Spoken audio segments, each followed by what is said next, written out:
Imagine stepping onto the cold, polished marble of a Roman domus in 70 AD.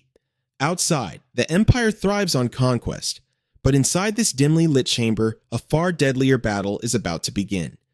In ancient Rome, giving birth was not viewed simply as a biological process. It was a woman's personal gladiator arena, where survival was never guaranteed. 1 out of every 3 infants died before their first birthday, and maternal mortality claimed up to 50 mothers for every 1,000 births. As labor contractions begin, there are no sterile gloves, no epidurals, and no male doctors allowed in the room. Instead, you are placed upon a wooden birthing stool with an open horseshoe cutout, surrounded by midwives whispering prayers to Lucina, the goddess of childbirth. Beside them rests a small kit of iron instruments, olive oil, and dried herbs. But as the hours bleed together and the pain sharpens, you notice something chilling. A gladiator's rusted dagger sits on a nearby wooden table. In Roman culture, superstition and medicine are completely indistinguishable, and your life is now entirely in the hands of ancient tradition. The midwife reaches for the iron blade, not to harm you, but to execute an ancient Roman birth ritual. With a single sharp strike, she cuts the air above your belly, believing the sudden shock of cold iron will sever evil spirits hovering in the shadow of the room. Yet ritual alone cannot stop the physical reality of a complicated delivery. As hours turn into a second day of agony, the physical environment grows oppressive. Roman homes offer no ventilation, and the thick smoke from tallow oil lamps mixes with the heavy scent of burning frankincense and hot vinegar. Your body reaches absolute exhaustion, but ancient Roman medicine possesses no effective pain relief. The primary remedy offered by Soranus of Ephesus, the most famous physician of the 2nd century, is warm olive oil rubbed onto the abdomen and cloth soaked in warm water laid over the groin. If the baby is misaligned in the birth canal, the midwife attempts manual manipulation using bare hands slicked with oil, an agonizing procedure performed entirely by feel. The line between life and death narrows with every passing minute as fever begins to set in. When normal manual methods failed, Roman midwives resorted to extreme physical intervention. If the labor became completely obstructed, the midwives would instruct several strong assistants to step forward. They would physically lift your exhausted body off the birthing stool and place you onto a heavy wooden table. Under the guidance of Soranus' texts, they began a terrifying practice known as shaking. 2 assistants would grab you by the shoulders, while 2 others held your legs, physically shaking your entire body in rhythm with your contractions, hoping the violent movement would force the baby to shift positions. If shaking failed, they would tie you securely to the bed frame and tilt the entire structure vertically using gravity as a brutal lever. The physical trauma to your body was immense, and the risk of internal hemorrhaging skyrocketed. In the corner of the room, the primary midwife would begin preparing for the absolute worst-case scenario.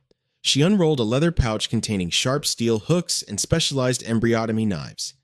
In the ancient world, if a choice had to be made between the life of the mother and an unborn child, the mother's survival was almost always prioritized. If the child had tragically died within the womb during the prolonged labor, the midwife's primary duty shifted entirely to saving your life from a fatal infection.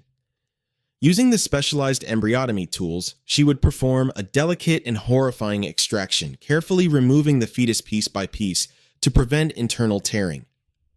However, if the baby was still alive but physically stuck, and your body was on the verge of complete collapse, there was one final desperate medical option available in the Roman world, a surgical procedure that would later be immortalized in history.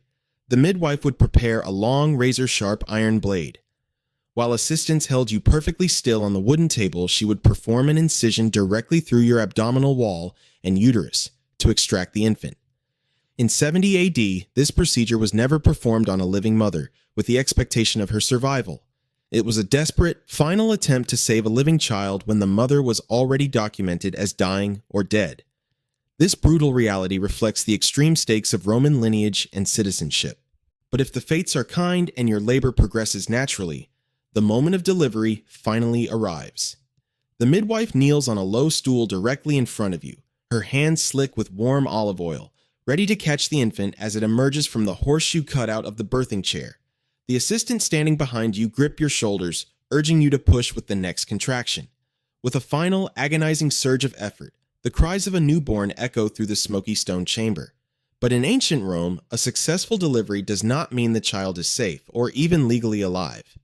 The midwife immediately places the wet newborn on the cold stone floor at the feet of the patrician father, who has finally been allowed to enter the room.